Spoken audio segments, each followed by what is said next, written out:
Hello my fabulous Scrappy friends, it is Jess here from the Scrappy Sisters and thank you for joining me with part 4 of my December documented series.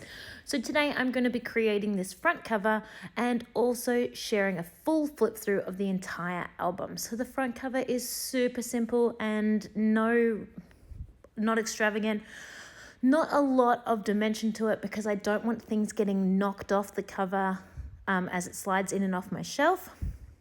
So trying to keep it as flat as possible. I really had my heart set on using these thickers. This beautiful golden sparkly, which works really well for the album because it's got the little gold corner protectors. And also the foam itself is pink, which I think ties in perfectly with the colors that are used throughout this collection.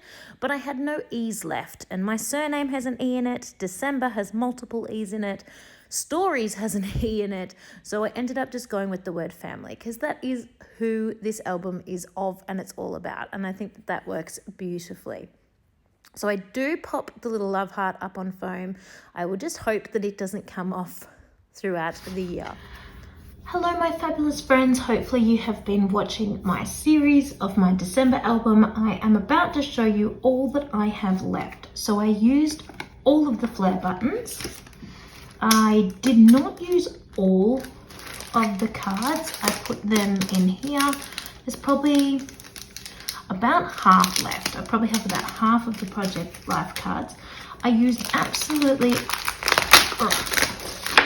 every single skerrick of the paper pad. There is not an ounce of that paper pad left. I only used one sheet of this paper pack. So I actually have everything in this paper pack left except for one sheet. So I will save that for some 12 by 12 layouts. I used all of the little stars. I used one entire pack of ephemera and I have maybe a quarter of a pack left. And I just realized I didn't use every single piece of paper. I have this one left. And then on the sticker sheet, I've just got a few stickers left. So I basically used everything I purchased. I do not have much left at all. Now, if you've been following along with my series, you will know that I have shared with you the creating of each of the 31 pages in this album. And now you are here to see how I created the cover and to have a flip through. Now I've popped my album up on a bit of an angle, so you shouldn't have too much glare. So let's get going. So this is my cover page, December 2020. Just, you know, my family. This is my sort of, I guess, my diary entry for the year, for December. And then, as I've mentioned before, these are just stories, so they don't go in a particular order. In fact, this exact photo was actually taken right at the end of November, but I just wanted to sneak it in because it was so important to the December stories. Our Christmas advent calendar, why is that happening? The Katie and I swap, decorating the Christmas tree. It was so lovely this year to have Jack eager and ready to help out. Thomas concentrating on creating something at daycare. I found a cruddy old Santa costume that went straight in the bin actually, but the boys had a lot of fun dressing up. Just fun family gatherings. This is actually the same day. That's what I mean about them being stories. So this is story number 5 because it's of my boys dressing up as Santa, and this is story number 6 because it's not the same message. I'm not documenting the same thing. So that's why it's Christmas stories, not Christmas days. Tom is making his little wish list at school. He of course cannot write. He's just exploring. Oh, smashing one of my Christmas earrings. Where Jack requested a Christmas video, so we watched The Grinch. Just playing around with Snapchat filters. I literally do that every year. Just me and my girlfriends catching up for our Christmas catch up. Love them very much.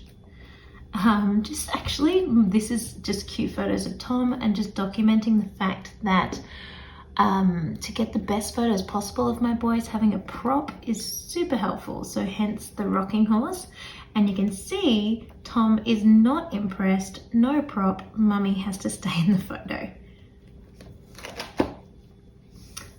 Same day again, but just playing with the different Christmas things at the shopping centre where we are at. The very first time that Jack has ever had his full face painted. Came home from daycare like that, it was so cool.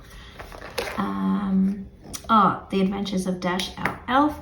So this is one of my interactive pages because there are just so many photos. So you flick this one open and then flick these two up. So in one 6x8 sized page, I've got 1, 2, 3, 4, 5, 6, 7, 8, 9. 9 3x4 photos on one page. Like, amazing. Going to the zoo and meeting Santa. Going in to see the Maya Christmas windows in the city. Christmas Eve lunch at our house. Another interactive one here. I'm just playing with the toys after everyone's had a rest and can think about the presents. Getting everything ready on Christmas Eve. And see what I mean? It's the 2021. I mean, this is Boxing Day, Christmas Eve, and it's the 20th. So just stories. Santa has been, and mummy is watching Carols by Candlelight. Marina Pryor is singing her Angels We Have Heard on High, or whatever it is she does every year in the background. The boys are fast asleep, and again also documenting the fact that they're sharing a room because Grandma and Grandpa are here and they are in Tom's room. Another one with lots of photos on. 1, 2, 3, 4, 5, 6 photos on this one. So there's the little cascade of Tom and a little sort of, I don't know, almost like a waterfall here of Jack opening his presents. Just more presents all set up and having a play. Daddy getting presents. Mummy getting presents. Christmas Day, and this is where the number thing gets a bit confusing. This is story number 28 on Christmas Day, and it's actually a double page spread because I just had so many photos and it wasn't one of those pop-out interactive ones. So I just did double page, and I've put the number 25 on here because it's Christmas Day, and yeah, anyway, that's where it gets a little bit confusing. But I was really happy to do this as a double page spread. Otherwise there's 31 days and I would end up with either a blank page or a page to fill. So this way I have filled every page up. Boxing Day in Bendigo with my family, and just some more family photos. I actually found it really interesting reading the journaling. I'd kind of forgotten, and it says in the journaling that just before Christmas the restrictions said we could only gather up to 30 people, and then in time for Christmas they extended it to 50. So that was nice little documentation there to remember. And then the last page, packing up, Christmas is over, and that's it. So thank you for watching this little flick through of the whole entire thing. I've just managed to keep it inside this album. It is almost too big, but we are going to manage, I think. I'm really super happy with the way this came together. I adore this collection, and I'm so thrilled that I got this all done in July and how amazing it looks. Thanks everyone, and I'll see you next time.